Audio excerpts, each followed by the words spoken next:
Hello students, আজকে তোমাদের জন্য ক্লাস 8-এর প্রশ্নবিচিত্র 2024-এর থার্ড সামেটিভ ইভ্যালুয়েশনের পরিবেশ বিজ্ঞানের মডেল কোশ্চেন পেপার 15 আলোচনা করছি। স্কুলের নাম Raiganj coronation high school, page number হচ্ছে 233। প্রথমে একে তাক সঠিক উত্তরটি নির্বাচন করে পূর্ণবাক্যে উত্তর দিতে বলেছে। একের কোশ্চেন, কোনো বস্তুর ভর এম, ওজন ডব্লু, অভিকর্ষ ত্বরণ জি হলে নিচের কোন সম্পর্কটি সঠিক? আমরা জানি W=mg, অর্থাৎ সেই উত্তরটা সঠিক। 60 ডিগ্রি কোণে আপতিত দুটি দর্পণের মাঝখানে একটি বস্তু রাখলে ওই বস্তুর দ্বারা দর্পণে গঠিত প্রতিবিম্বের সংখ্যা। সেক্ষেত্রে তোমাদের করতে হবে 360 ডিগ্রিকে 60 ডিগ্রিতে ভাগ করে বিয়োগ 1 করবে।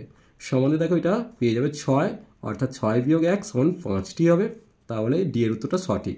3-এর কোশ্চেন, নিউক্লিয় বল ক্রিয়াশীল হয়। নিউক্লিয় বল কোনটার ক্ষেত্রে ক্রিয়াশীল হয়? প্রোটন আর নিউট্রনের মধ্যে।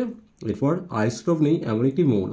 এখানের মধ্যে ফ্লোরিনের কোনো আইসোটোপ নেই, অর্থাৎ ডি এর উত্তর সঠিক। Na2O2 হলো একটু পারক্সাইড, অর্থাৎ ডি এর উত্তরটা সঠিক। বনস্পতি তৈরি করতে কোন গ্যাস ব্যবহৃত হয়? উত্তর হবে হাইড্রোজেন। প্রোটিন তৈরি করতে সাহায্য করে, উত্তর হবে রাইবোজোম। তাই রাইবোজোমকে প্রোটিন ফ্যাক্টরি বলে। কোন রোগটি টিকাকরণ দ্বারা প্রতিরোধ করা যায় না? উত্তর হবে কলেরা। লোকাল হরমোন কোনটি? উত্তর হবে গ্যাস্ট্রিন। প্রদত্ত কোনটি জীবাণুনাশক হিসেবে কাজ করে? দেখো এখানের মধ্যে উত্তর হবে জীবাণুনাশক হিসেবে কাজ করে। দেখো রসুনও হয়, পুদিনা হয়, কিন্তু অ্যাকচুয়ালি উত্তর হবে পুদিনাটা। এরপর দেখো 2-এর দাগের, এগুলো 2 নম্বরের 10টি প্রশ্নের উত্তর তোমাদের করতে হবে। প্রথম যে কোশ্চেনটা দেওয়া আছে একটু চোখ বলাও, ঘাত ও চাপের মধ্যে সম্পর্ক। দেখো সেক্ষেত্রে তোমরা লিখবে চাপ সমান ঘাত বাই ক্ষেত্রফল। দেখো 2-এর কোশ্চেনটা, ক্যালাইডোস্কোপ তৈরি করতে আয়নাগুলিকে পরস্পর কত কোণে রাখতে হবে? দেখো 60 ডিগ্রি থেকে 45 ডিগ্রি এই কোণে রাখলেই হবে। NaCl ও CCl4-এর মধ্যে কোনটি আয়নযোগ্য? অবশ্যই সোডিয়াম ক্লোরাইড, অর্থাৎ NaClটা। ক্যালসিয়াম অক্সাইড কী ধরনের অক্সাইড? ক্যালসিয়াম অক্সাইড একটি ক্ষারকীয় অক্সাইড, কারণ এটি জলীয় দ্রবণে ক্যালসিয়াম হাইড্রোক্সাইড অর্থাৎ ক্ষার উৎপন্ন করে। একটি জৈব ভঙ্গুর কৃত্রিম পলিমারের নাম PLGA। সোডা ওয়াটার কি? সোডা ওয়াটার হচ্ছে অতিরিক্ত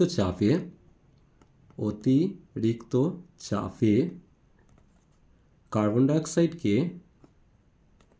জলে মধ্যে দ্রবীভূত করে সোডা ওয়াটার তৈরি করা হয়। মানুষের দেহকোষে ক্রোমোজোমের সংখ্যা কত? অবশ্যই 22 জোড়া, যেটাকে আমরা বলি 44টি। এরপর দেখো সুইসাইডাল ব্যাগ কোন কোষ অঙ্গনকে বলা হয়? অবশ্যই লাইসোজোমকে বলা হয়।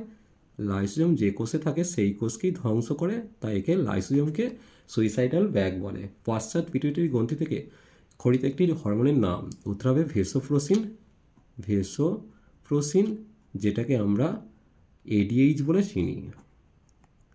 এরপর দেখো একটি মিশ্র গ্রন্থির নাম, অবশ্যই অগ্ন্যাশয় হবে। তাহলে এই জায়গাটা আমরা অগ্ন্যাশয় কথাটা লিখে দেব। ভারতের স্থলভাগে কত শতাংশ স্থানে বন আছে? উত্তর হবে 21% স্থানে। WWF এর পুরো নাম ওয়ার্ল্ড